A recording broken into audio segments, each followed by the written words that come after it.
Welcome to the शिक्षा capital. The शिक्षा capital में आप सभी का स्वागत है। ये क्लास भक्तिकाल के महत्वपूर्ण प्रश्नों को लेके है। ये ऐसे प्रश्न हैं जो विभिन्न परीक्षाओं में पूछे जा चुके हैं, तो परीक्षा के लिहाज से ये आपके लिए बहुत ही महत्वपूर्ण सिद्ध होंगे। तो भक्तिकाल की श्रृंखला चल रही थी, उसी के आगे की जो प्रश्न है, महत्वपूर्ण प्रश्न है, उन्हीं पे हम लोग आज बातचीत करेंगे। प्रश्न दिया हुआ है आपके सम्मुख 536 नंबर की सूची 1 को सूची 2 से सम्मिलित करना है और सूचियों जो इनके कूट हैं उनके हिसाब से आपको सही उत्तर बताना है। तो यहाँ पे जैसा कि आप देख रहे हैं काव्य पंक्तियाँ दी हुई हैं। मोर पखा सिर ऊपर रखी हूँ, बसो मेरे नैनन में नंदलाल, भक्तन को कहाँ सीकरी सो काम, प्रीति कर दी हो गरे छुरी। और एक तरफ रचनाकार दिए हुए हैं रसखान, मीरा, सूरदास और कुंभनदास। तो इनका जो मिलान आपका होगा वो इस तरीके से होगा। जो मोर पखा सिर ऊपर रखे हो जो पंक्ति है ये रसखान की है। बसो मेरे नैनन में नंदलाल जो पंक्ति है ये मीराबाई की है। भक्तन को कहाँ सीकरी सो काम ये कुंभनदास की पंक्ति है। और प्रीति कर दीन हो गरे छुरी ये सूरदास की पंक्ति है। तो इस तरीके से जो आपका सही ऑप्शन होगा वो सी होगा। जैसा कि आपको पता है कि मीराबाई के बारे में आपको पता है कि ये भक्तिकालीन एक कवियत्री हैं और इनका इनका कृष्ण भक्ति काव्यधारा में एक महत्वपूर्ण स्थान है। अगले प्रश्न को देखते हैं। अगला प्रश्न है भ्रमर गीत सार में किन अलंकारों की प्रमुखता है। ए अनियोक्ति, बी शब्दालंकार, सी सादृश्य मूलक अलंकार, डी रूपक अतिशयोक्ति अलंकार। रूपक अतिशयोक्ति। तो इसमें आपको बताना है कि भ्रमर गीत सार में किन अलंकारों की प्रमुखता है। तो यहाँ पे सही उत्तर आपको ऑप्शन सी हो जाएगा। सादृश्य मूलक अलंकारों की जो है भ्रमर गीत सार में प्रमुखता है। जैसा कि आपको पता है कि भ्रमर गीत सार आचार्य शुक्ल द्वारा संपादित महाकवि सूरदास के पदों का संग्रह है। उन्होंने सूरसागर के भ्रमर गीत से लगभग 400 पदों को छांटकर भ्रमर गीत सार के रूप में प्रकाशित कराया था।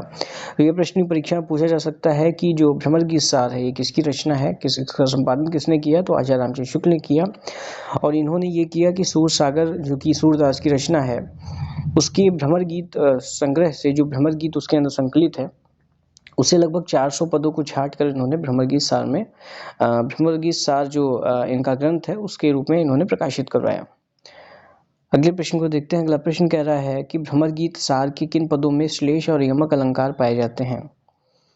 ए गेय पद, बी कूट पद, सी संस्कृत पद और डी कहावत। तो ये प्रश्न इसका उत्तर आपको बताना है। आप कमेंट बॉक्स में बता सकते हैं कि इसका उत्तर क्या होगा कि भ्रमर गीत सार के किन पदों में श्लेष और यमक अलंकार पाए जाते हैं। अगला प्रश्न कह रहा है कि भ्रमर गीत श्रृंगार रस का कैसा काव्य है। ए विप्रलंभ काव्य, बी मुक्तक काव्य, सी उपालंभ काव्य और डी श्रृंगार काव्य। तो आपको पता है यहाँ पे उपालंभ काव्य होगा। भ्रमर गीत श्रृंगार रस का उपालंभ काव्य है।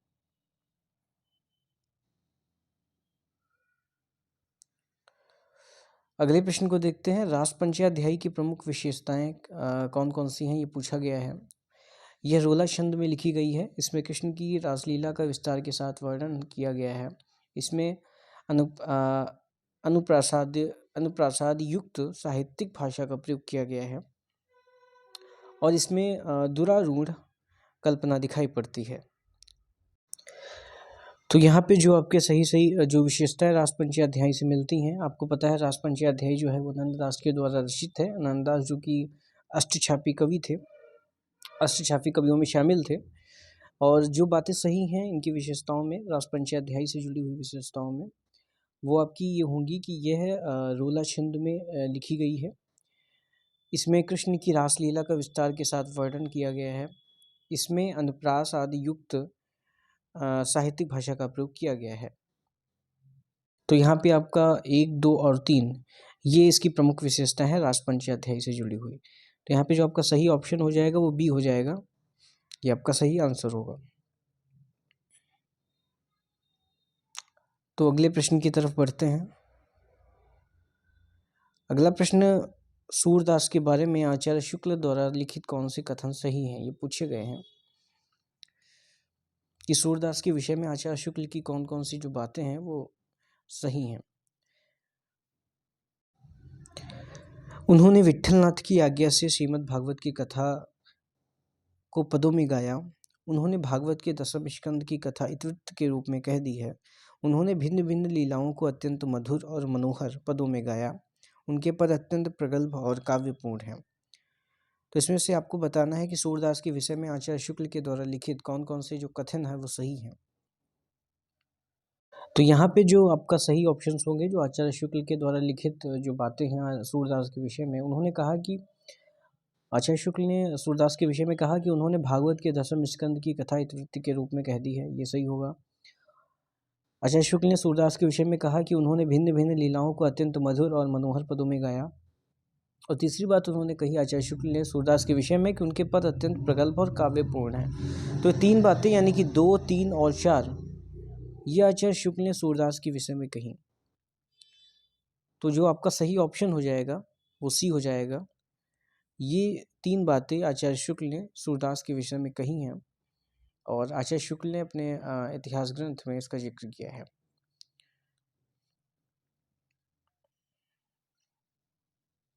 अगला प्रश्न काव्य पंक्तियाँ दी गई हैं जो कि सूरदास के द्वारा लिखित हैं।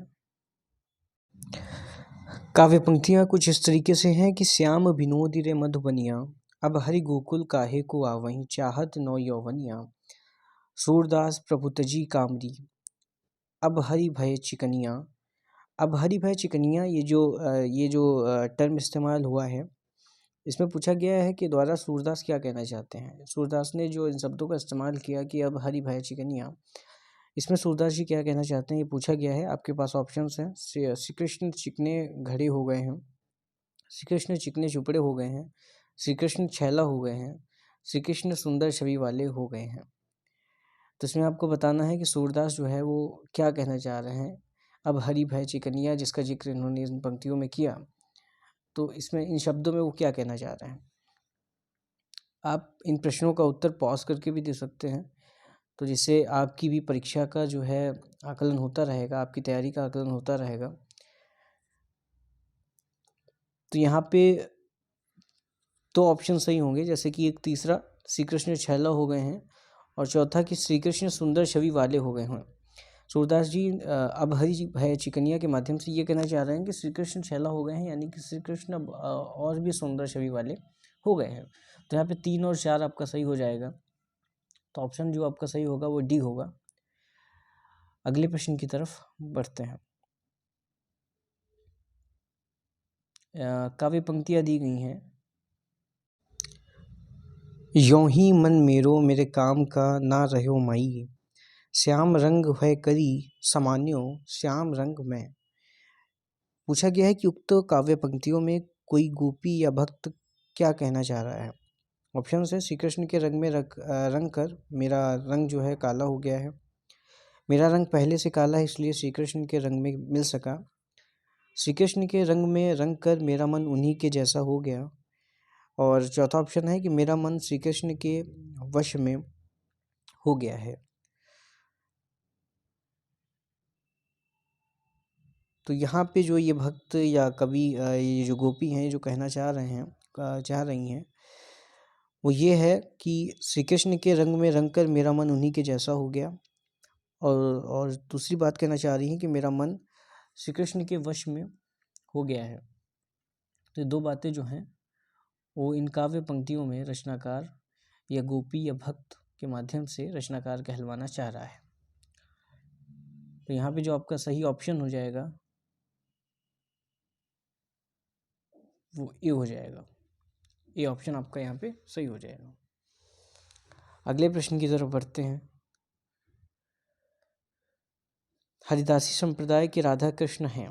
ए लोक हित रक्षक, बी लोक निरपेक्ष, सी आत्मनिष्ठ और डी जीवन सापेक्ष। तो हरिदासी संप्रदाय के राधा कृष्ण क्या है। तो हरिदासी संप्रदाय के जो राधा कृष्ण है वो लोक निरपेक्ष हैं। तो यहाँ पे जो आपका सही ऑप्शन हो जाएगा वो बी हो जाएगा। आपको पता है हरिदासी संप्रदाय के जो प्रवर्तक है वो स्वामी हरिदास जी हैं। ये भी कई बार प्रश्न पूछा जाता है। और स्वामी हरिदास ने वृंदावन में निम्बार्क मत के अनुसार सखी संप्रदाय की स्थापना की थी। अगला प्रश्न है कि जीवन मुँह चाही को नीको, दरस परस दिन रात करत है, कान प्यारे पी को। उपर्युक्त पंक्तियों में आचार्य रामचंद्र शुक्ल ने किस भाव की अभिव्यक्ति मानी है? इन पंक्तियों में आचार्य रामचंद्र शुक्ल जो कि एक आलोचक हैं, उन्होंने किस भाव की अभिव्यक्ति मानी है, ये प्रश्न है। ऑप्शन ए है निर्गुण भक्ति भाव की, ऑप्शन बी सगुण भक्ति भाव की, ऑप्शन सी असूया भाव की और ऑप्शन डी दैहिक श्रृंगार की। तो यहाँ पे जो सही ऑप्शन है वो सी है। आचार्य रामचंद्र शुक्ल ने यहाँ पे असूया भाव की अभिव्यक्ति मानी है।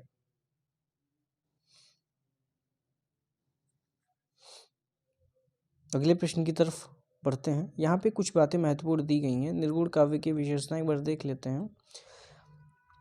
ये भी कई बार चीज़ें पूछी जा सकती हैं कि कौन कौन सी काव्य विशेषताएं जो हैं वो किससे जुड़ी हुई हैं। तो ऑप्शंस मिल जाएंगे, आपको बताना रहेगा कि निर्गुण काव्य विशेषता इनमें से कौन सी है। तो निर्गुण काव्य की जो विशेषताएं हैं उनमें निर्गुण उपासना तो है ही, रहस्यवाद का उत्कृष्ट वर्णन है, बहुदेववाद का विरोध है, सामाजिक अन्याय और आडंबर का विरोध है, लोक कल्याण की भावना और जाति पाति का विरोध है जो कि कबीर के यहाँ और रविदास के यहाँ आपको दिखेगा, नारी के कामिनी रूप की निंदा है जो कबीर के यहाँ आपको मिलेगा, साधुकड़ी भाषा का प्रयोग है जो कि आपको कबीर के यहाँ मिलेगा। अगले प्रश्न को देखते हैं। वल्लभाचार्य प्रश्न है, वल्लभाचार्य जिस संप्रदाय के आचार्य हैं उस संप्रदाय के प्रवर्तक हैं। तो आपको पता है कि जो वल्लभाचार्य हैं वो रुद्र संप्रदाय के आचार्य हैं और उसके प्रवर्तक जो रुद्र संप्रदाय के हैं वो विष्णु स्वामी हैं। और उनका जो दार्शनिक मत है वल्लभाचार्य का वो शुद्धाद्वैतवाद है, जहाँ पे वो पुष्टि मार्ग की बातचीत करते हैं। तो यहाँ पे जो प्रश्न कहना चाह रहे हैं कि वल्लभाचार्य जिस संप्रदाय के आचार्य हैं यानी कि रुद्र संप्रदाय, उस संप्रदाय के यहाँ पे प्रवर्तक पूछा गया था। तो यहाँ पे जो आपको पता है कि वल्लभाचार्य जो है वो रुद्र संप्रदाय के आचार्य हैं। जो वल्लभाचार्य हैं वो रुद्र संप्रदाय के आचार्य हैं और रुद्र संप्रदाय के जो प्रवर्तक हैं वो विष्णु स्वामी हैं। और इसका जो दार्शनिक मत है इस संप्रदाय का, रुद्र संप्रदाय का, वो शुद्धाद्वैतवाद है। तो प्रश्न ये कह रहा था कि वल्लभाचार्य जो है वो रुद्र संप्रदाय के आचार्य हैं, तो उस संप्रदाय के प्रवर्तक यहाँ पे जो होगा वो विष्णु स्वामी होगा। तो इस तरीके से प्रश्न है। तो यहाँ पे जो है ऑप्शन ए जो है वो आप लगा सकते हैं, यानी कि रुद्र संप्रदाय। अगर ऑप्शंस में विष्णु स्वामी होते यानी कि प्रवर्तक के नाम होते तो उनमें आप विष्णु स्वामी भी लगा सकते थे। तो 546 का जो ऑप्शन सही होगा वो आपका रुद्र होगा, ऑप्शन ए। अगले प्रश्न को देखते हैं। अष्टछाप की स्थापना कब हुई, ये प्रश्न है। ए 1565, बी 1600, सी 1560 और डी 1570। तो आपको पता है अष्टछाप की स्थापना जो है वो 1565 में हुई थी। ऑप्शन ए यहाँ पे आपका सही हो जाएगा, जिसकी स्थापना गोस्वामी विट्ठलनाथ ने की थी। गोस्वामी विट्ठलनाथ ने अपने 4 शिष्यों और वल्लभाचार्य के 4 शिष्यों को मिला के अष्टछाप की स्थापना की थी। अगला प्रश्न देखते हैं। पंक्तियों के रचयिता पूछे गए हैं। पंक्ति है, प्रेम निकेतन श्री बनहि, आई गोवर्धन धाम, लहो शरण चित चाहि कै, जुगल स्वरूप ललाम। ए नंददास, पी पद्माकर, सी रहीम और डी रसखान। तो यहाँ पर सही उत्तर रसखान होगा। ये रसखान की पंक्तियां हैं।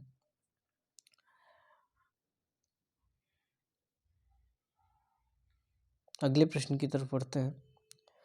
प्रश्न कह रहा है कि श्री कृष्ण भक्ति शाखा में मधुरा भक्ति भावना समावेश हुआ निम्नलिखित के अनुकरण में।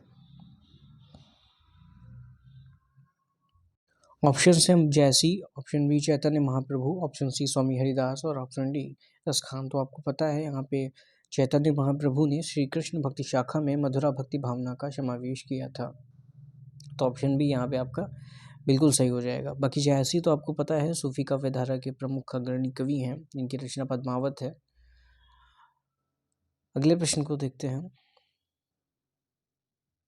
तो चैतन्य महाप्रभु के अनुकरण में श्री कृष्ण भक्ति शाखा में मधुरा भक्ति भावना का समावेश हुआ। तो यहाँ पे प्रश्न दिया गया है। प्रश्न में क्या है कि कथन दिया गया है, जो इसमें पूछा गया है कि ये किससे संबंधित है।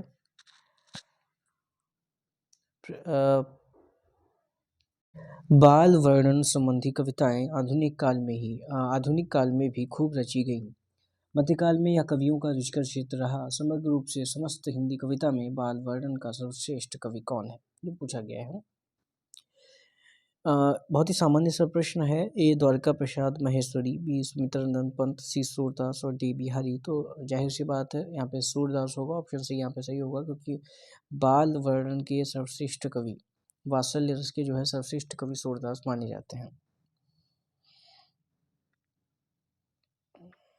प्रश्न कह रहा है कि स्नेह लीला के रचयिता कौन है। Option A Raidas, option B Pipa, option C Vishnudas और ऑप्शन डी बीनी। यहाँ पे सही उत्तर आपको पता है, सी हो जाएगा, विष्णुदास। स्नेह लीला के जो रचयिता हैं वो विष्णुदास हैं। अगले प्रश्न की तरफ बढ़ते हैं।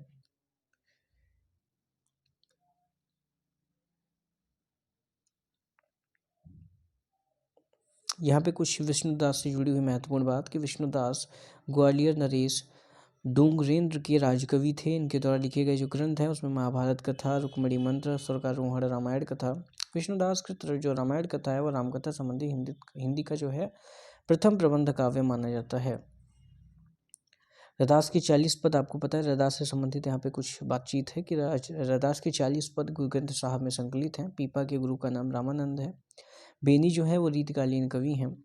उनकी जो रचनाएं हैं ये भी कई बार पूछी जाती हैं बेनी से जुड़ी हुई बातचीत की।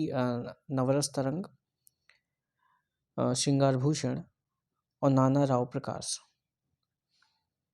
यहाँ पे अगले प्रश्न को देखते हैं। सूची 1 को सूची 2 के साथ सम्मिलित करना है। एक तरफ रचनाकार है, दूसरी तरफ रचनाएं हैं।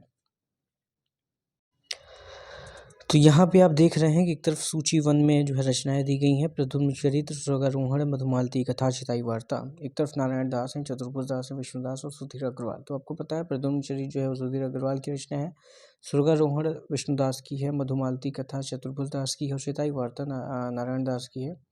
तो यहाँ पे जो आपका सही ऑप्शन हो जाएगा वो बी हो जाएगा।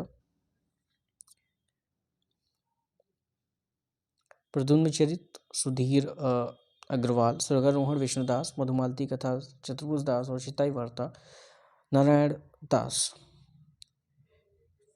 सूरदास के एक अति प्रचलित पद के निम्नलिखित चरण यानी कि नखत वेद ग्रह जोरी अरध करिको बरजय हम खात से किस खाए जाने वाले पदार्थ का अर्थ निष्पन्न होता है।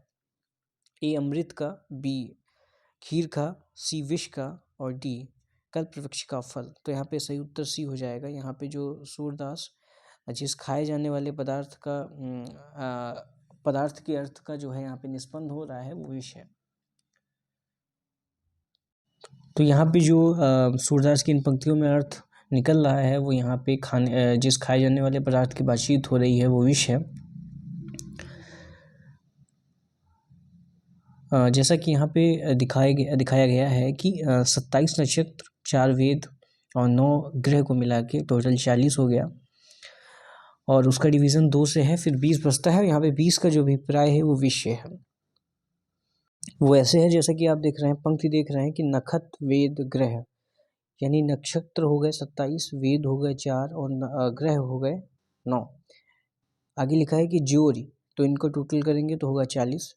अरधकरी, अरधकरी का अर्थ यहाँ पे आधे करने से है, तो यहाँ पे 40/2 हो जाएगा। तो 2 से आप इसको आधा करेंगे तो 20 बचेगा। और आगे लिखा है कि अरधकरी को बरजय हम खात, तो जो बचा वही हम खाते हैं। तो जो 20 है यहाँ पे इसका अभिप्राय विषय है। बहुत ही सुंदर तरीके से यहाँ पे सूरदास ने अपनी रचना में अपने काव्य कौशल को दिखाया है। अगला प्रश्न है कि 84 वैष्णवन की वार्ता के लेखक कौन है। ए नाभादास, बी नंददास, सी गोकुलनाथ और डी सूरदास। तो आपको पता है गोकुलनाथ की रचना है, ऑप्शन सी यहाँ पे सही हो जाएगा। गोकुलनाथ का एक और महत्वपूर्ण ग्रंथ है जिसका नाम है 252 वैष्णवन की वार्ता। और ये तो आपको पता ही है 84 वैष्णवन की वार्ता, ये भी एक तरीके के ऐतिहासिक इतिहास ग्रंथ माने जाते हैं, भक्तिकाल से संबंधित एक ग्रंथ है। अगले प्रश्न को देखते हैं। प्रश्न कह रहा है कि 84 वैष्णवों की वार्ता का संबंध किस संप्रदाय से है। ए सखी संप्रदाय, बी रामानुज संप्रदाय, सी श्री संप्रदाय और डी वल्लभ संप्रदाय। तो यहाँ पे सही उत्तर वल्लभ संप्रदाय हो जाएगा। 84 वैष्णवों की वार्ता का जो संबंध है वो वल्लभ संप्रदाय से है। और ये तो आपको पता ही है, विट्ठल नाथ के जो पुत्र थे वही गोसाई गोकुलनाथ थे, जिनकी रचनाएं हैं 84 वैष्णवन की वार्ता और 252 वैष्णवन की वार्ता। अगला प्रश्न कह रहा है, ये पंक्तियां किस कवि की हैं, पूछा गया है कि उर्मे माखन चोर गड़े, अब कैसे हो निकसत नहीं उधो, तिरछे हैं जो अड़े। कि जो माखन चोर यानी कि जो श्री कृष्ण है वो गोपियों के हृदय में इस तरीके से अड़े हैं कि अब निकल नहीं पा रहे, क्योंकि वो तिरछे होके अड़े हैं। अब तिरछे होके अड़े हैं इसलिए वो हृदय से नहीं निकल पा रहे हैं। इन काव्य पंक्तियों के माध्यम से सूरदास की बात कहना चाह रहे हैं। तो पूछा गया है पंक्तियाँ किस कवि की हैं, तो सूरदास की पंक्तियाँ हैं। ऑप्शन ए यहाँ पे आपका सही हो जाएगा। सूरदास किस रस का कोना कोना झांक आए हैं। ई शांत बी करुण, सी मैत्री और डी वात्सल्य। तो आपको पता है वात्सल्य रस का जो है कोना कोना झांक आए हैं, जो इनके बारे में विभिन्न आलोचक कहते भी हैं। सूर्य जैसा कि जिक्र है यहाँ पे कि सूर्य ही वात्सल्य और है और वात्सल्य ही सूर्य है। सोचिए इतनी बड़ी तुलना की जो वात्सल्य है वो उसका अर्थ सूर्य हो गया और जो सूर्य है उसी का अर्थ वात्सल्य है, यानी कि वात्सल्य रस के सम्राट सूर्य को विभिन्न आलोचकों ने माना है। जैसा कि आचार्य शुक्ल ने भी कहा है सूरदास के विषय में कि श्रृंगार और वात्सल्य रस का कोना कोना सूरदास झांक आए हैं। प्रश्न कह रहा है अगला कि निम्न में से कौन विट्ठल नाथ का शिष्य था। ए सूरदास, बी चतुर्भुज दास, सी परमानंद दास और डी कृष्णदास। सही उत्तर भी हो जाएगा। चतुर्भुज दास जो है वो विट्ठल नाथ के शिष्य थे। प्रश्न है, बहुत बढ़िया प्रश्न है कि भ्रमर गीत प्रसंग का मूल स्रोत है, यानी कि जो भ्रमर गीत प्रसंग है जिसका जिक्र जो है सूरदास ने किया है। सूरदास ने अपनी रचना सूरसागर में भ्रमर गीत का संकलन किया और भ्रमर गीत की रचना की। ये पूछा गया है कि भ्रमर गीत प्रसंग का जो मूल स्रोत है वो कहाँ से है। ये श्रीमद् भागवत का पंचम स्कंध, इसका दसम स्कंध, इसका तृतीय स्कंध या नवम स्कंध। तो यहाँ सही उत्तर जो हो जाएगा वो आपका बी हो जाएगा। श्रीमद् भागवत के दसम स्कंद जो है वो भ्रमर गीत प्रसंग का मूल स्रोत है। और अगर डिवीज़न करके आप देखेंगे तो दसम स्कंद के बाद इसमें 46वें से 47वें अध्याय में 46वें एवं 47वें अध्याय में भ्रमर गीत का प्रसंग जो है वो श्रीमद् भागवत के दसम स्कंद में आता है। तो उसको जो भ्रमर गीत का उत्सर्जन माना जाता है वो श्रीमद् भागवत से माना जाता है। अगला प्रश्न है कि सूरदास कौन सी धारा के प्रतिनिधि कवि हैं। ए कृष्ण काव्य धारा, बी राम काव्य धारा, सी संत काव्य धारा और डी सूफी काव्य धारा। तो आपको पता है कृष्ण काव्य धारा के प्रतिनिधि अग्रणी कवि हैं सूरदास। रास पंचयाध्यायी किस छंद में लिखी गई है। आपको पता है नंददास कृत रचना है, नंददास के द्वारा लिखी गई है। ए इंद्र वज्रा, बी उपेंद्र वज्रा, सी रोला और डी मालिनी। तो सही उत्तर रोला है। रास पंचयाध्यायी रोला छंद में लिखी गई है। बहुत ही महत्वपूर्ण प्रश्न है। इन प्रश्नों की जो मैं बातचीत इस समय कर रहा हूँ ये ऐसे प्रश्न हैं जिनकी श्रृंखला इस समय चल रही है। ऐसे प्रश्न हैं जो विभिन्न परीक्षाओं में पूछे जा चुके हैं। तो अगर आप किसी भी परीक्षा में एनरोल्ड होने वाले हैं, हिंदी से संबंधित अगर कोई परीक्षा है तो परीक्षा के लिहाज से ये सारे प्रश्न जो है बहुत ही महत्वपूर्ण आपके लिए सिद्ध हो सकते हैं। अगले प्रश्न को देखते हैं। इनमें से पुष्टि मार्गीय कवि कौन है। ए सूर हैं, बी कबीर हैं, सी जैसी हैं, डी तुलसी हैं। तो यहाँ पे सही उत्तर सूर हो जाएगा। पुष्टि मार्गी जो कवि हैं हमारे सूरदास जी हैं। पुष्टि मार्ग से जुड़ी हुई महत्वपूर्ण बात कि वल्लभाचार्य जो कि सूरदास के गुरु थे उन्होंने पुष्टि मार्ग भक्ति का सूत्रपात किया। भक्ति काल के सगुण धारा के कृष्ण भक्ति शाखा के प्रमुख अष्टछापी कवि सूरदास ने भी कृष्ण भक्ति के पुष्टि मार्ग को अपनाया था। और सूरदास की मृत्यु पर विट्ठल नाथ ने कहा था, ये बहुत महत्वपूर्ण पंक्ति है, भी कई बार पूछी जाती है कि पुष्टि मार्ग को जहाज जात है, जाय कछु लेनो होए सो लेओ। तो ये पंक्ति जो है विट्ठल नाथ ने कही थी जब सूरदास की मृत्यु हुई थी। पुष्टि मार्ग की जहाज की उपमा दी सूरदास को। अगले प्रश्न की तरफ बढ़ते हैं। अगला प्रश्न कह रहा है कि निम्नलिखित में से अष्टछाप के कवि नहीं हैं। ए सूरदास, बी मलूक दास, सी नंददास और डी छीत स्वामी। तो सही उत्तर यहाँ पे हो जाएगा मलूक दास जो थे वो अष्टछाप से संबंधित कवि नहीं है। बाकी सूरदास, नंददास और छीत स्वामी ये सारे के सारे अष्टछाप से संबंधित कवि हैं। वल्लभाचार्य का वेदांत सूत्र पर लिखा प्रसिद्ध ग्रंथ है। ए पुष्टिमार्गी रहस्य, बी आनंद भाष्य, सी अणुभाष्य और डी सृष्टि रहस्य। तो यहाँ पे जो सही उत्तर आपका हो जाएगा वो सी हो जाएगा। वल्लभाचार्य का वेदांत सूत्र पर लिखा जो प्रसिद्ध ग्रंथ है वो अणुभाष्य है। और जो ये रचना है यानी कि अणुभाष्य जो है ये उनके पुत्र विट्ठलनाथ के द्वारा पूरी पूरी की गई। वल्लभाचार्य के जो पुत्र हैं विट्ठलनाथ हैं, विट्ठलनाथ ने ही जो है अष्टछाप के जो कवि थे, अष्टछाप की जो है एक तरीके से स्थापना की उन्होंने 1565 में, जिसमें उन्होंने 8 कवियों को शामिल किया, जिनमें 4 उनके शिष्य खुद के थे और 4 वल्लभाचार्य के थे। अगला प्रश्न कह रहा है कि निम्नलिखित काव्य कृतियों में से किसकी रचयिता जो है वो मीराबाई जी नहीं है। ए गीत गोविंद टीका, बी प्रेम तत्व निरूपण, सी राग गोविंद और सी राग गोविंद और डी नरसिंह जी का मायरा। तो यहाँ पर सही उत्तर जो आपका हो जाएगा वो बी हो जाएगा। प्रेम तत्व निरूपण जो ग्रंथ है ये मीराबाई की रचना नहीं है बल्कि कृष्णदास की रचना है। तो ये भी अगर परीक्षा के लिहाज से आपको बता दें कृष्णदास की रचना है, ये भी अगर पूछी जाती है तो आप बता सकने में समर्थ होंगे। तो अगले प्रश्न को देखते हैं। जन्म के आधार पर इन कवियों का सही अनुक्रम क्या है, ये पूछा गया है। यानी जन्म के अनुसार आपको इन कवियों का सही अनुक्रम बताना है। सूरदास, परमानंद दास, कृष्णदास, कुंभनदास, कुंभनदास, सूरदास, परमानंदास, कृष्णदास, परमानंदास, कृष्णदास, कुंभनदास, सूरदास, कृष्णदास, कुंभनदास, सूरदास, परमानंदास। तो यहाँ पे जो सही उत्तर आपका हो जाएगा वो कौन सा होगा? तो यहाँ पे जो आपका सही ऑप्शन हो जाएगा वो बी हो जाएगा, कुंभनदास, फिर सूरदास, फिर परमानंदास, उसके बाद कृष्णदास। कुंभनदास की जो प्रसिद्ध पंक्ति है जिसके बारे में आप लोग जानते होंगे कि संतन को कहाँ सीकरी सो काम, जब उनको बुलावा आया था उस समय के तत्कालीन शासक के द्वारा, तब उन्होंने पंक्ति लिखी थी कि संतन को कहाँ सीकरी सो काम, आवत याद पन्हिया टूटी, बिसरी गयो हरि नाम। तो बी ऑप्शन यहाँ पे आपका सही हो जाएगा। साहित्य लहरी की विषय वस्तु क्या है?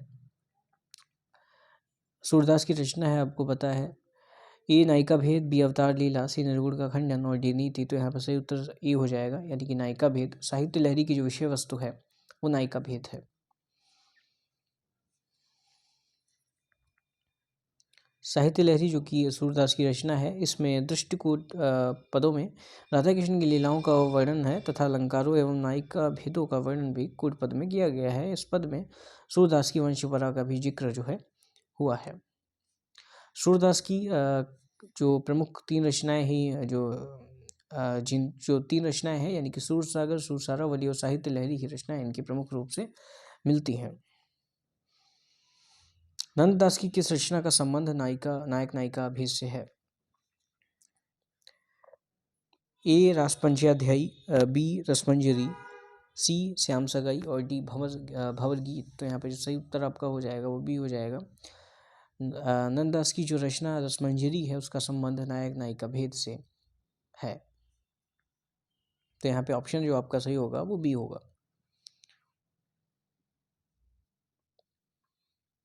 महाप्रभु वल्लभाचार्य के शिष्यों का वृत्तांत किस ग्रंथ में है? ये 252 वैष्णवन की वार्ता, बी भक्तमाल होगा यहाँ पे, सी 84 वैष्णवन की वार्ता और डी वचनामृत। तो यहाँ पे सही उत्तर जो आपका होगा वो सी होगा। महाप्रभु वल्लभाचार्य के शिष्यों का जो वृत्तांत है वो 84 वैष्णवन की वार्ता में है। एक और महत्वपूर्ण बात कि 84 वैष्णवन की जो वार्ता है इसके जो रचनाकार हैं वो गोकुलनाथ हैं, जो कि इनके पुत्र थे वल्लभाचार्य के। वल्लभाचार्य के पुत्र नहीं थे। वल्लभाचार्य के जो पुत्र थे वो विट्ठलनाथ थे और विट्ठलनाथ के जो पुत्र थे वो गोकुलनाथ थे। तो इस तरीके से तो यहाँ पे जो 84 वैष्णवन की वार्ता और 252 वैष्णवन की वार्ता की जो रचना की है ये गोकुलनाथ ने की है। इसके रचनाकार जो है गोकुलनाथ हैं। 84 वैष्णवन की वार्ता में इन्होंने वल्लभाचार्य के शिष्यों का जीवन वृत्त लिखा है और 252 जो वैष्णवन की वार्ता इसमें उन्होंने विट्ठल नाथ की जो शिष्यों का जीवन वृत्त दिया हुआ है। तो अगले प्रश्न की तरफ बढ़ते हैं। यहाँ पे जो आपका सही ऑप्शन हो जाएगा वो सी हो जाएगा, यानी कि 84 वैष्णवन की वार्ता में महाप्रभु वल्लभाचार्य के शिष्यों का वर्णन है जिसकी रचना गोकुलनाथ ने की है। 570 नंबर का प्रश्न है, कह रहा है कि अष्टछाप के कवियों में प्रथम नियुक्त कीर्तनकार कवि कौन थे? ई नंददास, बी कृष्णदास, सी सूरदास और डी कुंभनदास। तो यहाँ पे कुंभनदास आपका सही उत्तर हो जाएगा। अष्टछाप के कवियों में जो प्रथम नियुक्त कीर्तनकार कवि थे वो कुंभनदास जी थे।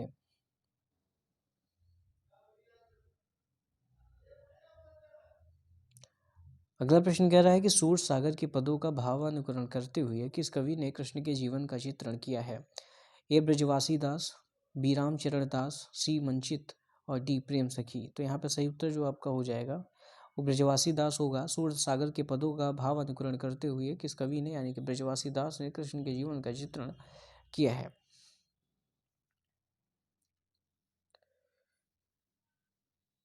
इनके बारे में कुछ महत्वपूर्ण बातचीत कि ब्रजवासी दास वृंदावन में रहने वाले तथा वल्लभ संप्रदाय के अनुयायी थे। इन्होंने सूरदास के पदों का भाव अनुकरण करते हुए भावविलास नामक ग्रंथ में कृष्ण के जीवन का चित्रण किया है। इस ग्रंथ में कथा भी सूर सागर क्रम से ली गई है और बहुत से स्थलों पर सूरदास के शब्द और भाव भी चौपाइयों में रखे गए हैं। इस बात को ग्रंथकार भी स्वीकार करते हैं।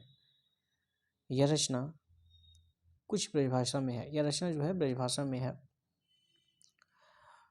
तो यहाँ पे जो सही ऑप्शन होगा वो आपका ए होगा। अगला प्रश्न है कि उज्ज्वल नीलमणि इसके रचयिता कौन है? ये रचना है ए रूप गोस्वामी, बी वल्लभाचार्य, सी विठलनाथ और डी मध्वाचार्य। तो यहाँ पर सही उत्तर आपका रूप गोस्वामी हो जाएगा। उज्ज्वल नीलमणि जो कि रचयिता रूप गोस्वामी जी हैं।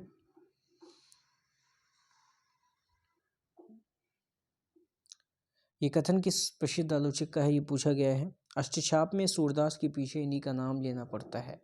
इनकी रचना भी बड़ी सरस और मधुर है। इनके संबंध में यह कहावत प्रसिद्ध है कि और कवि गढ़िया नंददास जिड़िया। यह कथन किस आलोचक का है? ये पूछा गया है। ए आचार्य रामचंद्र शुक्ल, बी हजारी प्रसाद द्विवेदी, सी डॉक्टर राम कुमार वर्मा और डी आनंद दुलारी वाजपेयी। तो यहाँ सही उत्तर हो जाएगा रामचंद्र शुक्ल।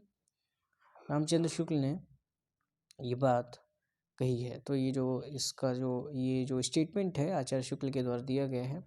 आपको पता है रामचंद्र शुक्ल जो है वो हिंदी साहित्य के मूर्धन्य आलोचक हैं, जिन्होंने ये बात कही कि और कवि गढ़िया नंददास जिड़िया।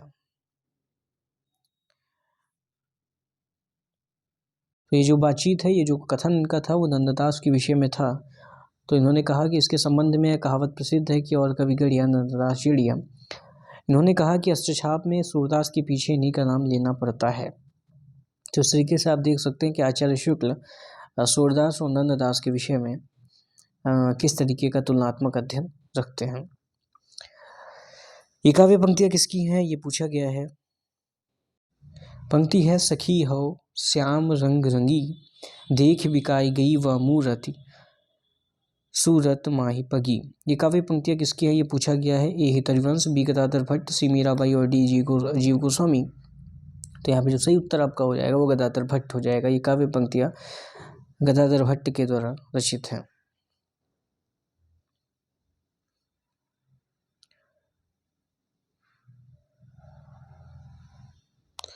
तो यहाँ पे अगला प्रश्न है वल्लभाचार्य द्वारा रचित ग्रंथ का नाम पूछा गया है। ए सिद्धांत संग्रह, बी अध्यात्म रामायण, सी महाभाष्य और डी अणुभाष्य। तो वल्लभाचार्य के द्वारा जो रचित ग्रंथ है आपको पता है अणुभाष्य है, जिसको पूरा इनके बेटे यानी कि इनके पुत्र यानी कि विठलनाथ ने जो है इनके इस ग्रंथ को पूरा किया था। यह सूचित करने की आवश्यकता नहीं, यह कथन पूछा गया है किस आलोचक का है।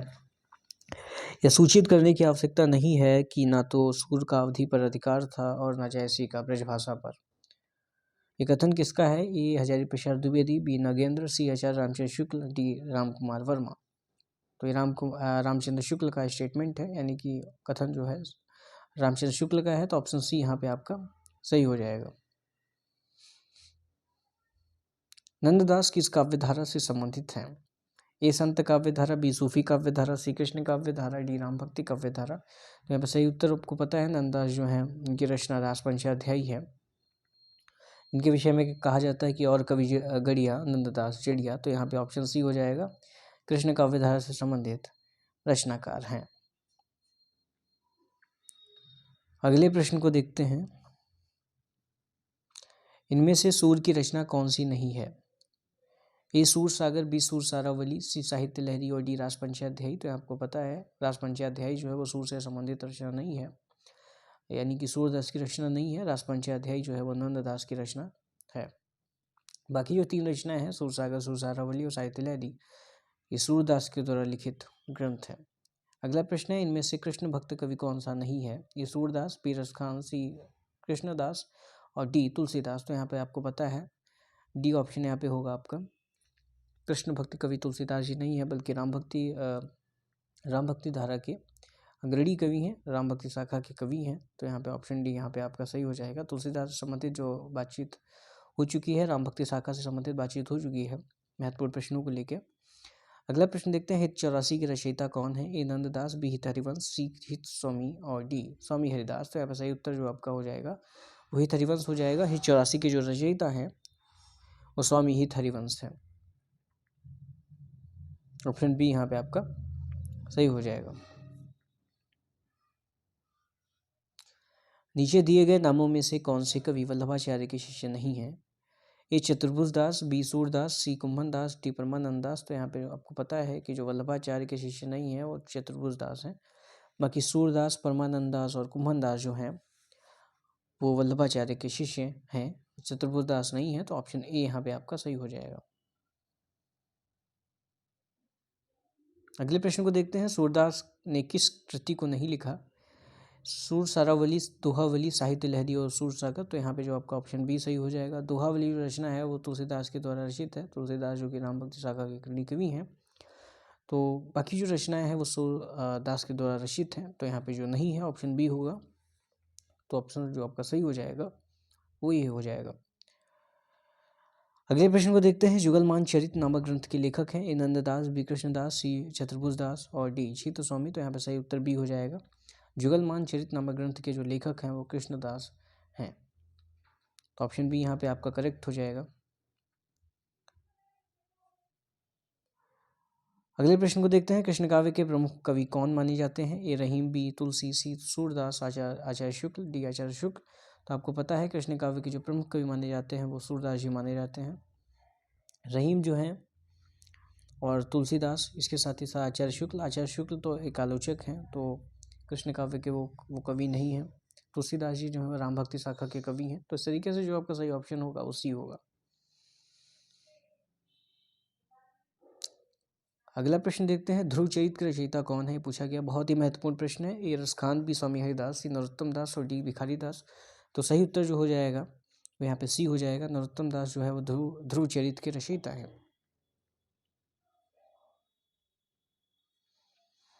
भक्ति काल के किस कवि को जड़िया विशेषण से विभूषित किया जाता है? ए नंददास, बी परमानंद दास, सी सूरदास और डी चतुर्भुज दास।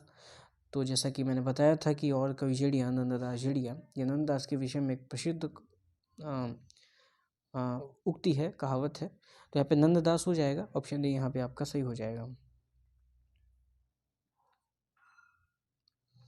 अष्टछाप की स्थापना सन 1565 ईस्वी में किसने की थी? ए गोकुलनाथ, बी विट्ठलनाथ, सी वल्लभाचार्य, डी निम्बार्काचार्य। तो आपको पता है विट्ठलनाथ ने अष्टछाप की स्थापना 1565 में की, जिसमें उन्होंने 5 अपने शिष्य, 4 अपने शिष्यों और 4 अपने गुरु, 4 अपने जो उनके पिता थे यानी कि वल्लभाचार्य, उनके 4 शिष्यों को लेके उन्होंने, यानी कि टोटल 8 रचनाकारों को लेके इन्होंने अष्टछाप की स्थापना की।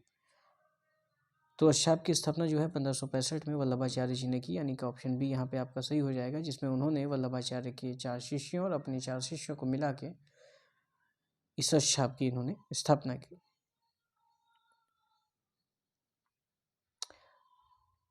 अगले प्रश्न की तरफ बढ़ते हैं।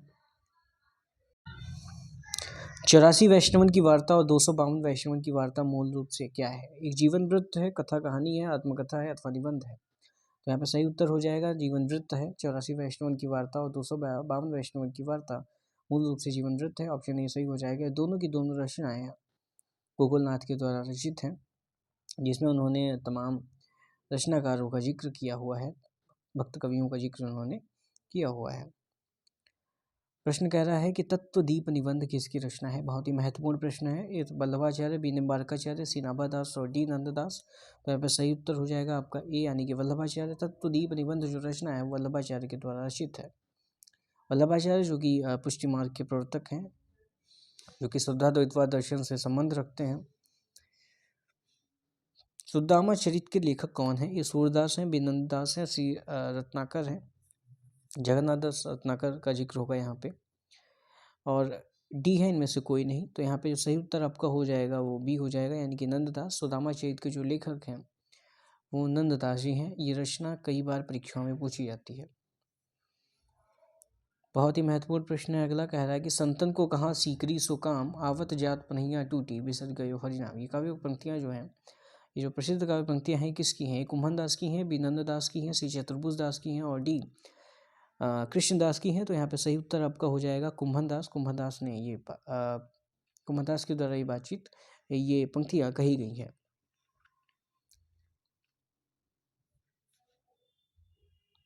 फतेहपुर सीकरी के राज सम्मान का विरोध करते हुए उन्होंने लिखा था कि भक्तन को कहाँ सीकरी सो काम, आवत जात पनिया टूटी बिसर गयो हरिनाम। और कुम्भन दास को एक स्वाभिमानी भक्त कवि के रूप में जाना जाता है। अगले प्रश्न को देखते हैं कि निम्नलिखित में से छाप के अंतर्गत ना पढ़ने वाले कवि का नाम क्या है? ए कुम्भन दास है, बी सूरदास, नंददास, और टी परमानंद दास। तो छाप के अंतर्गत ना पढ़ने वाले जो कवि हैं वो सुंदर दास हैं। तो ऑप्शन बी यहाँ पे आपका सही हो जाएगा। बाकी परमानंद दास, कुम्भन दास, नंददास, ये सब सारे लोग अछाप के अंतर्गत आते हैं।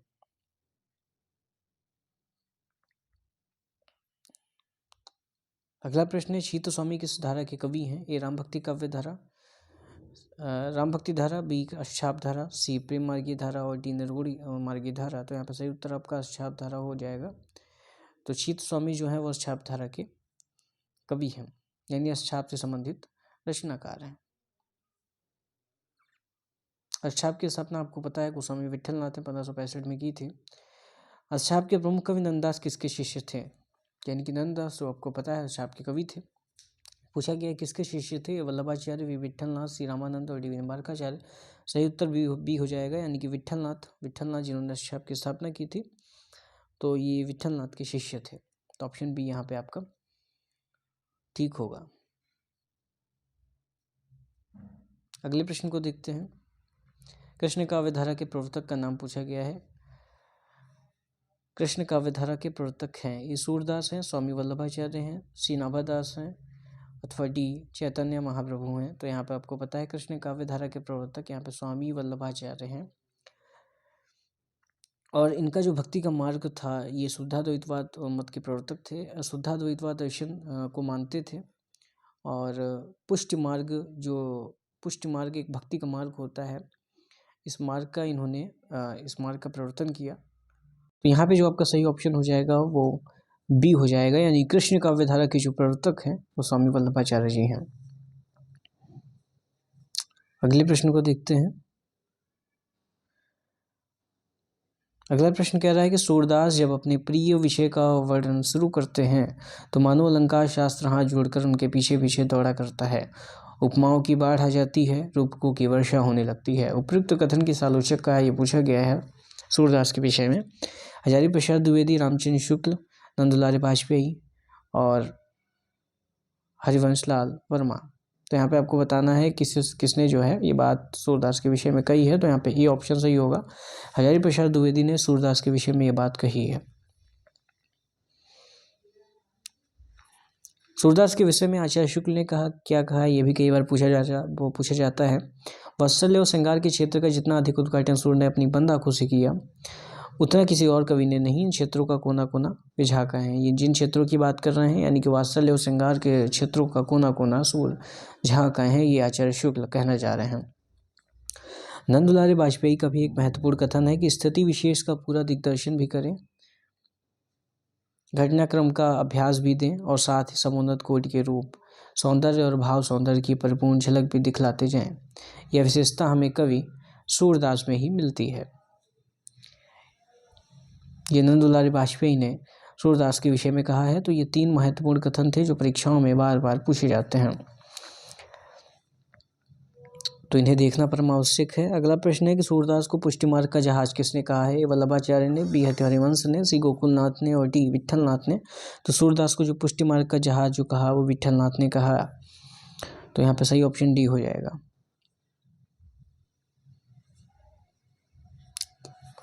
अगला प्रश्न है, इनमें से कौन सी रचना नंददास की नहीं है? ए मान मंजरी, बी दान लीला, सी अनेकार्थ मंजरी, डी रूप मंजरी। तो आपको पता है दान लीला जो है वो नंददास की रचना नहीं है। तो यहाँ पे जो सही ऑप्शन होगा वो बी होगा। अगले प्रश्न की तरफ बढ़ते हैं। विठलनाथ ने वल्लभ संप्रदाय में किस तरह की पूजा पद्धति का समावेश किया? विठलनाथ जिन्होंने छाप की स्थापना की थी 1565 में, उन्होंने वल्लभ संप्रदाय में किस तरीके की पूजा पद्धति का जो है समावेश किया था? वह बालकृष्ण की उपासना, बी युगल उपासना, सी राधा स्तुति और डी कांता भाव की उपासना। तो यहाँ पे सही उत्तर हो जाएगा यानी कि युगल उपासना। तो विठलनाथ ने वल्लभ संप्रदाय में युगलोपासना पद्धति का जो है इन्होंने क्या किया? समावेश किया। अर्थात यहाँ पे राधा कृष्ण के युगल रूप की उपासना की जाती है। तो यहाँ पे सही ऑप्शन जो आपका हो जाएगा वो बी हो जाएगा। विठलनाथ जो कि वल्लभाचार्य के पुत्र थे और इन्होंने इस छाप की स्थापना 1565 में की थी। ये कुछ इनके विषय में महत्वपूर्ण बातचीत। अगला प्रश्न, सूरसागर में जगह जगह दृष्टिकूट वाले पद मिलते हैं, या भी विद्यापति का अनुकरण है?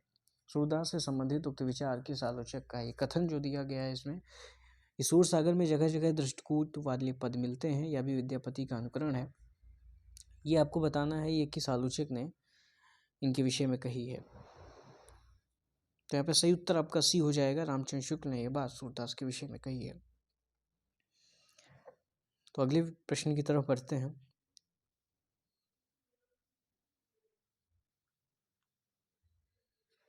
अगला प्रश्न है, निम्नलिखित पुस्तकों में सूरदास की श्रेष्ठ कृति के रूप में कौन सी कृति जो है वो विख्यात है? आपको पता है सूरसागर, सुरसारावली और साहित्य लहरी, ये 3 ग्रंथ सूरदास के ऐसे हैं जो कि अपनी ख्याति रखते हैं। और अगर आप देखेंगे तो 3 ग्रंथ ही अभी प्रमुखता से सूरदास के विषय में हमें बताते हैं। तो ये है सूरसागर, बी सूरसाठी, सी सूर पचीसी और डी राधा रसकीली। तो यहाँ पे जो सही उत्तर आपका हो जाएगा वो हो जाएगा ऑप्शन ए यानी कि सूरसागर। सूरसागर की श्रेष्ठ कृति के रूप में जो विख्यात है वो सूरसागर है।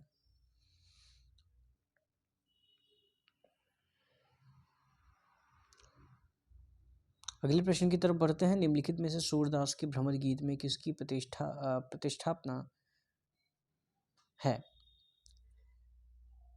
ए सगुण की निरस्ता की, बी सगुण की आलोचना, सी संतमार की प्रतिष्ठापना और डी सगुण की सरसता की। तो यहाँ पे जो सूरदास के भ्रमर गीत में जो प्रतिष्ठापना है वो सगुण की सरसता की है। मुख्यतः अगर आप देखेंगे जो भ्रमर गीत जो एक पद्धति है उसका सबसे पहले बीजारोपण हमें श्रीमद् भागवत के 10वें स्कंध में मिलता है। उसके बाद सूरदास की जो भ्रमर गीत रचना है ये बहुत ही प्रसिद्ध रचना है जिसमें वो सगुण की सरसता की प्रतिष्ठा करते हैं। ऑप्शन डी यहाँ पे सही हो जाएगा। तो यहाँ पे सगुण की विजय जो है निर्गुण के ऊपर आपको दिखाई पड़ेगा। गोपियों के माध्यम से और उद्धव के माध्यम से सूरदास जी ये दिखलाने का प्रयास करते हैं कि निर्गुण के ऊपर कैसे सगुण की विजय जो है वो होती है। यहाँ पे कुछ महत्वपूर्ण बातें हैं कि सूरदास के भ्रमर गीत में सगुण की सरसता की प्रतिष्ठापना हुई है। सूर की गोपियाँ अपनी वाक पटुता से निर्गुण ब्रह्म की भक्ति का उपदेश करने वाले उद्धव को निरुत्तर कर देती हैं। अंत में उद्धव स्वयं कृष्ण भक्त व प्रेमी बनकर लौटते हैं, जबकि सगुण की निर्वता, सगुण की आलोचना और संत मार्ग की प्रतिष्ठापना ये त्रुटिपूर्ण है। तो अन्य जो ऑप्शंस यहाँ पे दिए गए थे वो यहाँ पे नहीं होंगे। तो यहाँ पे सही उत्तर जो आपका हो जाएगा वो सगुण की सरसता हो जाएगा। इसकी ही प्रतिष्ठापना भ्रमर गीत में सूरदास जी ने की है। अगला प्रश्न है कि सूर काव्य के विषय में कौन सा कथन जो है वो असत्य है, गलत है? इस सूर का वात्सल्य वर्णन जो है वो अद्भुत है। सूर सगुण भक्ति का जो है प्रतिपादन है। ये सूर काव्य के विषय में कौन सा कथन गलत है आपको बताना है। सी भाषावधि है और डी सूर काव्य का मुख्य विषय कृष्ण भक्ति है। तो इनमें ये जो ऑप्शंस दिए गए हैं ABCD में आपको बताना है कि सूर काव्य के विषय में कौन सा कथन जो है वो गलत है। तो भाषावधि है, ये कथन गलत है। सूर की जो अधिकतर भाषा आप देखेंगे वो ब्रज भाषा है। सूर काव्य के विषय में अगर आप देखेंगे अवधी भाषा आप देखेंगे तो आपको तुलसीदास के यहाँ देखने को मिलेगी, राम भक्ति शाखा में देखने को मिलेगी। तुलसीदास के यहाँ आप देखेंगे तुलसीदास जो है वो अवधी में और ब्रज में अपना सामान्य अधिकार रखते हैं और उनके जो है 6 ग्रंथ यानी कि टोटल उनके 12 ग्रंथ मिलते हैं प्रमुखता से, जिनमें से 6 ब्रज में है और 6 अवधि में है। तो उनका जो है ब्रज पे और अवधि पे दोनों भाषाओं पे अधिकार है, बराबर अधिकार है। अगला प्रश्न देखते हैं, भ्रमर गीत में गोपियों के समक्ष उद्धव किस भूमिका में है? संदेशवाहक की भूमिका में है, सिद्ध पुरुष के रूप में है, मथुरावासी के रूप में है, कृष्ण के साधक के रूप में है। तो भ्रमर गीत में गोपियों के समक्ष उद्धव जो है वो संदेशवाहक के रूप में है, क्योंकि वो कृष्ण की तरफ से आते हैं गोपियों को समझाने के लिए, निर्गुण ब्रह्म का उपदेश देते हैं, ताकि गोपियाँ जो हैं वो कृष्ण से विमुख हो जाएं और चिंता मुक्त हो सकें। तो यहाँ पे सही उत्तर आपका ए हो जाएगा, संदेश राशक आपका यहाँ पे सही ऑप्शन होगा। भ्रमर गीत में गोपियों के समक्ष जो उद्धव है वो संदेश वाहक के रूप में आते हैं, कृष्ण का संदेश लेके आते हैं वो। अगला प्रश्न देखते हैं, सूर्य के भ्रमर गीत के संदर्भ में संवेदना और शिल्प की दृष्टि से कौन सा तथ्य जो है वो सही नहीं है? ए भावुकता, बी क्रूरता, सी वक्रता और डी वाग विदग्धता दक्षता। तो यहाँ पे सही उत्तर आपका हो जाएगा वो बी हो जाएगा, यानी कि क्रूरता। सूर्य के भ्रमर गीत के संदर्भ में संवेदना और शिल्प की दृष्टि से जो कथन सही नहीं है वो क्रूरता है। भ्रमर गीत का वैशिष्ट्य क्या है ये पूछा गया है। एक कृष्ण का लीला वर्णन, उपालंब काव्य में उद्धव गोपी संवाद, राधा कृष्ण का प्रेम, राधा कृष्ण के प्रेम और उसके बाद संयोग श्रृंगार। तो भ्रमर गीत का जो वैशिष्ट्य है वो उपालंब काव्य में, उपालंब का अर्थ होता है उलाहना देते हुए, उपालंब काव्य में उद्धव और गोपियों का जो संवाद है वो भ्रमर गीत का वैशिष्ट्य है। तो यहाँ पे सही जो ऑप्शन हो जाएगा वो आपका बी हो जाएगा। भ्रमर गीत का वैशिष्ट उपालंब काव्य और उद्धव गोपी संवाद है, जिसमें सूरदास ने गोपियों के माध्यम से निराकार ब्रह्म पर साकार ब्रह्म की तथा संयोग श्रृंगार पर वियोग श्रृंगार की तथा निर्गुण भक्ति पर सगुण भक्ति की पराकाष्ठा को जो है प्रस्तुत किया हुआ है। अगला प्रश्न कह रहा है कि पुष्टि मार्ग की स्थापना जो है किसने की? ए वल्लभाचार्य, बी शंकराचार्य, सी रामानुजाचार्य और डी मध्वाचार्य। तो आपको पता है पुष्टि मार्ग की स्थापना वल्लभाचार्य ने की थी और अष्टाप की स्थापना इनके पुत्र विट्ठलनाथ ने की थी। तो यहाँ पे जो सही ऑप्शन आपका हो जाएगा वो ए हो जाएगा, पुष्टि मार्ग की स्थापना जो है वल्लभाचार्य जी ने की है।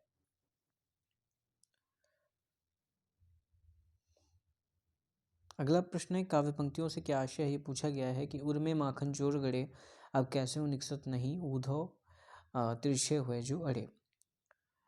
तो यहाँ पे आपको ऑप्शंस दिए गए हैं कि गोपियों के दिल में कृष्ण बस गए हैं, वह उन्हें दिल से निकालना चाहती हैं लेकिन निकलते ही नहीं, वह उन्हें दिल में बसाए रखना चाहती हैं और कृष्ण को दिल से निकालना गोपियों के लिए संभव नहीं। तो आपको बताना है कि इन काव्य पंक्तियों का आशय क्या है।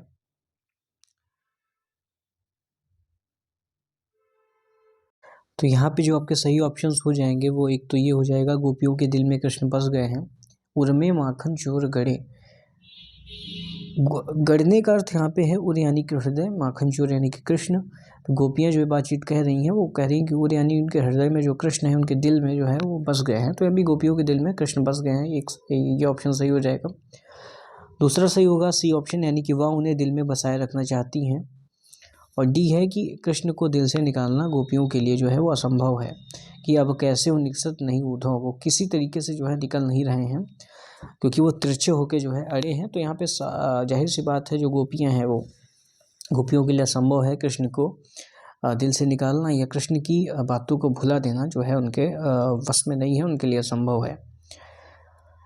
तो यही ये शाब्दिक अर्थ है, यानी कि ACD यहाँ, यानी कि जो ऑप्शन आपका डी है वो सही हो जाएगा। ऑप्शन डी यहाँ पे आपका सही हो जाएगा। तो उर्मे माखन चोर गड़े, अब कैसे निकसत नहीं ऊधो तिरछे हुए जो अड़े। अगला प्रश्न है कि मीराबाई के पदों में मुख्य है। ए अपूर्व भाव विहलता, बी रहस्य अनुभूति, सी आत्मसमर्पण और डी भगवत विरह की पीड़ा की उत्कट अभिव्यक्ति।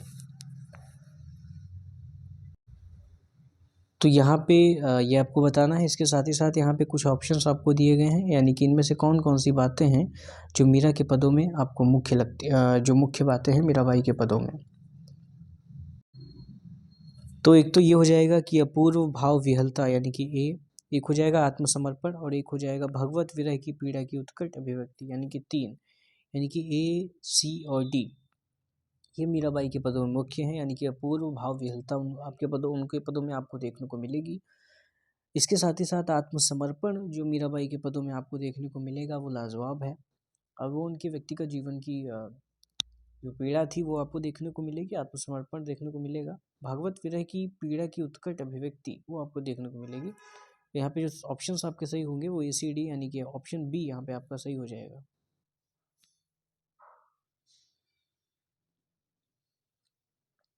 अगला प्रश्न, निम्नलिखित में से अच्छाप के कवि हैं? श्री वल्लभाचार्य हैं, स्वामी विठलनाथ हैं, विद्यापति हैं, कृष्णदास हैं। तो अच्छाप के जो कवि हैं आपको पता है वो कृष्णदास हैं, तो ऑप्शन डी यहाँ पे आपका सही हो जाएगा।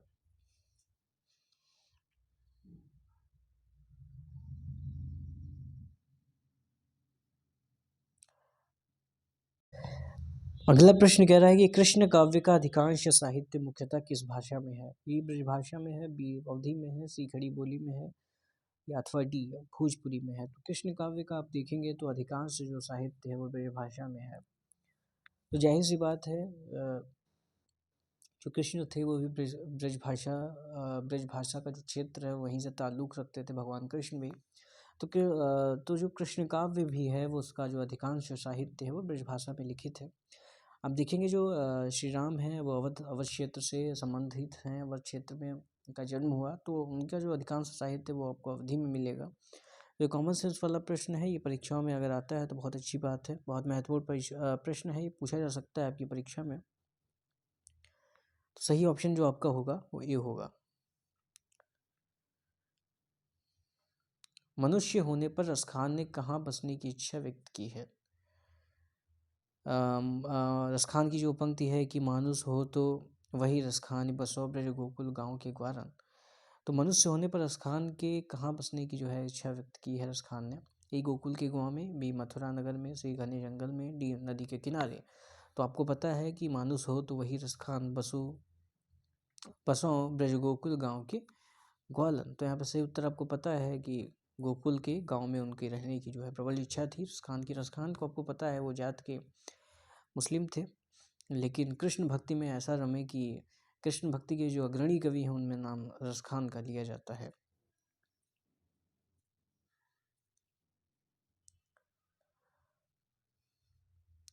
अगला प्रश्न है, सूरदास की अधिकतर जो रचनाएं हैं वो किस भाषा में है?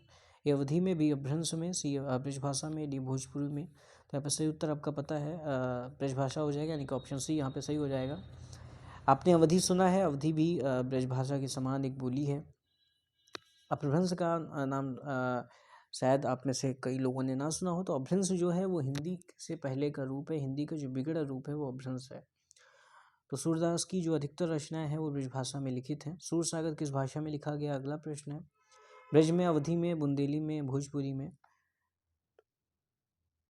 तो ये प्रश्न आप ही को बताना है, कमेंट बॉक्स में बताइए कि इस प्रश्न का उत्तर क्या होगा, सूरसागर किस भाषा में लिखा गया है। अगले प्रश्न की तरफ बढ़ते हैं। अगला प्रश्न कह रहा है कि नंद ब्रज लीजय ठों की बजाय। बहुत ही महत्वपूर्ण प्रश्न है ये। इस पंक्ति के किस कवि, ये पंक्ति जो है वो किस कवि की है? ये सूरदास, बी नंददास, सी कृष्णदास और डी परमानंद दास। तो यहाँ पे सही उत्तर आपको पता है सूरदास की ये पंक्ति है, नंद ब्रज लीजय ठों की बजाय। इस पंक्ति के रचनाकार जो हैं वो सूरदास जी हैं। अगला प्रश्न कह रहा है कि सुदामा चरित किसकी रचना है, ये पूछा गया है। ए घनानंद, बी कृष्णदास, सी रसखान और डी नरोत्तम दास। तो सुदामा चरित जो है वो नरोत्तम दास की रचना है।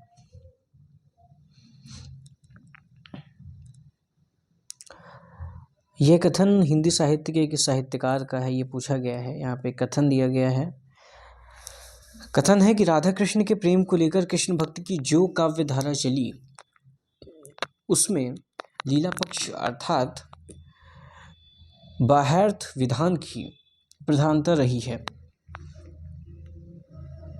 यह कथन किस हिंदी साहित्य के आलोचक इतिहासकार का है, ये आपको बताना है। ए हजारी प्रसाद द्विवेदी, बी डॉक्टर गणपति चंद्र गुप्त, सी आचार्य रामचंद्र शुक्ल और डी आचार्य विश्वनाथ प्रसाद मिश्र। तो यहाँ पे सही उत्तर जो आपको है बताना है इनमें से कौन सा ऑप्शन जो है, किस इतिहासकार ने ये बात कही है। तो भैया जो ये कथन है ये हिंदी साहित्य के प्रसिद्ध आलोचक आचार्य रामचंद्र शुक्ल ने कृष्ण काव्य के संबंध में ये बात उन्होंने कही कि राधा कृष्ण के प्रेम को लेकर कृष्ण भक्ति की जो धारा चली उसमें लीला पक्ष अर्थात बाह्यार्थ विधान की प्रधानता जो है वो रही है। अगले प्रश्न को देखते हैं। सूरदास कृष्ण भक्ति के किस संप्रदाय में दीक्षित थे? ये चैतन्य संप्रदाय, बिराधा वल्लभ संप्रदाय, श्री वल्लभ संप्रदाय, वडी सखी संप्रदाय। तो यहाँ पे आपको पता है वल्लभ संप्रदाय होगा। वल्लभाचार्य जो थे वो इनके गुरु थे और वल्लभाचार्य के शिष्यों में जो है शामिल थे सूरदास। सूरदास कृष्ण भक्ति के किस संप्रदाय में दीक्षित थे? वल्लभ संप्रदाय। यानी कि सी ऑप्शन यहाँ पे आपका सही हो जाएगा। ये वही वल्लभाचार्य हैं जिन्होंने पुष्टि मार्ग का जो है दार्शनिक सिद्धांत दिया है। पुष्टि मार्ग का सिद्धांत जो है वल्लभाचार्य ने दिया है, जिसका दार्शनिक सिद्धांत शुद्धाद्वैतवाद है।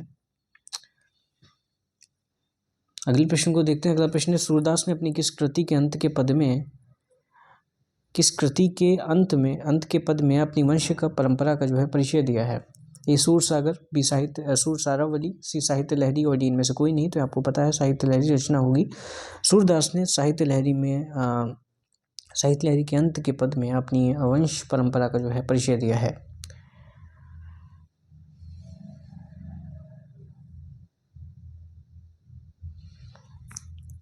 और इससे पता चलता है कि सूरदास चंद्र बरदाई की वंश परंपरा में आते हैं। सूरदास के प्रमुख ग्रंथ हैं, आपको पता है सूर सागर, सूर सारावली और साहित्य लहरी है। तो यहाँ पे हम लोगों ने भक्तिकाल के महत्वपूर्ण प्रश्नों को लेकर बातचीत कर ली है। तो कुल मिला के भक्तिकाल के जो जितने भी महत्वपूर्ण प्रश्न महत्वपूर्ण परीक्षाओं में पूछे जा चुके थे, यानी कि उनको समेटने का प्रयास इन वीडियोस में किया गया है, भक्तिकाल की सीरीज में किया गया है। इससे पहले आदिकाल पे भी बातचीत हो चुकी है।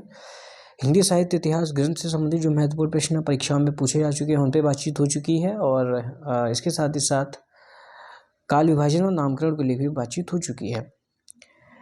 तो अगर आप किसी परीक्षा में एनरोल्ड होने वाले हैं जो हिंदी से संबंधित परीक्षा है, तो ये प्रश्न आपके लिए बहुत ही ज़्यादा महत्वपूर्ण सिद्ध होंगे और आपको शुभकामनाएं आपकी परीक्षा के लिए। इसके बाद हम लोग रीतिकाल से संबंधित प्रश्न करेंगे।